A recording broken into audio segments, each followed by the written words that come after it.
నెల్లూరు చేపల పులుసుకి ఏమేమి కావాలో చూసేద్దాం రండి.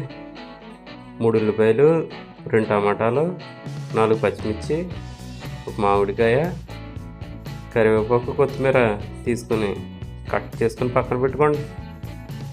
ఈ గిన్నెలో కొంచెం ఆయిల్ పోసుకుని కొన్ని ఆవాలు, కొద్దిగా జీలకర్ర వేద్దామండి.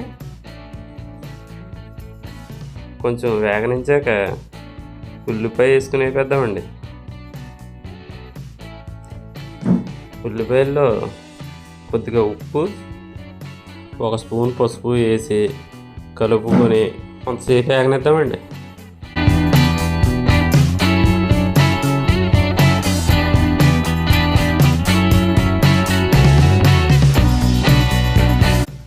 ఉల్లిపాయ కొంచెం వేగిన తర్వాత టమాటా ముక్కలు, పచ్చిమిరపకాయ ముక్కలు వేసుకుని కొంచెం వేగనిద్దామండి.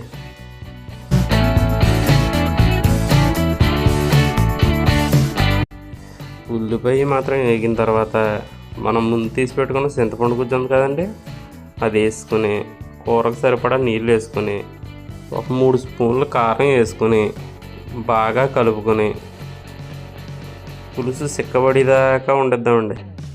3 స్పూన్లు ఉన్నాను కదా, 3 స్పూన్లు వేయకండి, మీరు ఎంత తింటా అంత తీసుకోండి. పులుసు ఈ మాత్రం చిక్కపడ్డాక మనం ధనియాల పౌడర్ స్పూన్ వేసుకుందామండి.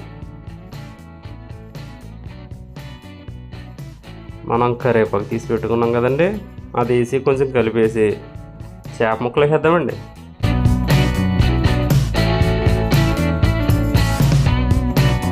చేప ముక్కలు వేసిన తర్వాత ఎలా పడితే అలా కలిపేయకుండా గరిటితో జాయిగా ఒక్కొక్క ముక్క తిప్పుకోవాలండి, లేదంటే విడిపోతాయా.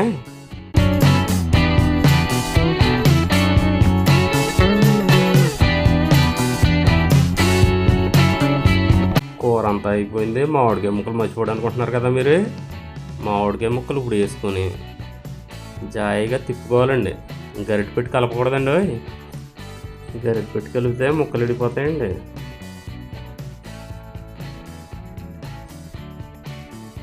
మూత పెట్టి వేసుకొని 5 నిమిషాలకు ఒకసారి తిప్పుతూ 1 పావు గంట ఉడకనివ్వాలండి. ఆ మామిడికాయ ముక్కలు చూసారు ఎలా కనిపిస్తున్నాయా, దాంట్లో ఉన్న పులుపు అంతా కూరలో దిగిపోద్దండి. ఆ మామిడికాయ ముక్కలు కలుపుకొని తింటుంటే సూపర్ ఉంటాయండి. పావు గంట ఉడికిన తర్వాత మనం కట్ చేసి పెట్టుకున్నాం కదండి కొత్తిమీర, ఆ కొత్తిమీర జల్లేసుకుని స్టవ్ ఆఫ్ చేసుకుంటామండి.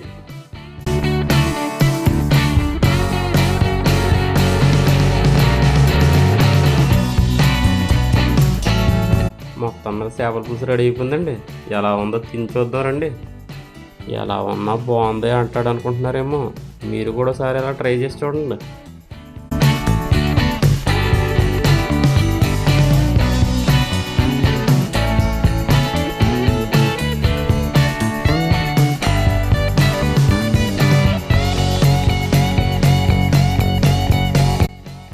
చాలా బాగా కుదిరిందండి. లైక్ కొట్టి సబ్స్క్రైబ్ కొట్టండి.